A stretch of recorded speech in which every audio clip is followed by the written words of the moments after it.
بعض طلبة الطب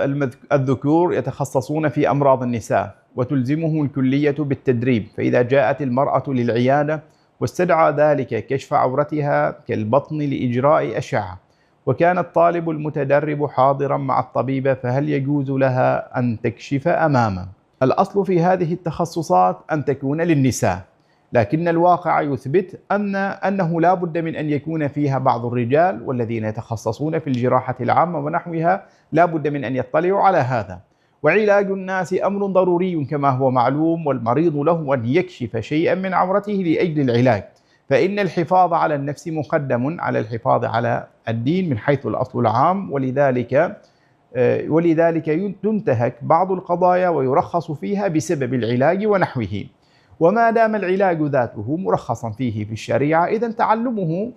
وهو ذاته العلاج ذاته متوقف على تعلمه، ولأجله سنقول إن هذا التعلم في حدوده القصوى والضرورية هو أيضا من الضروريات التي ترخص،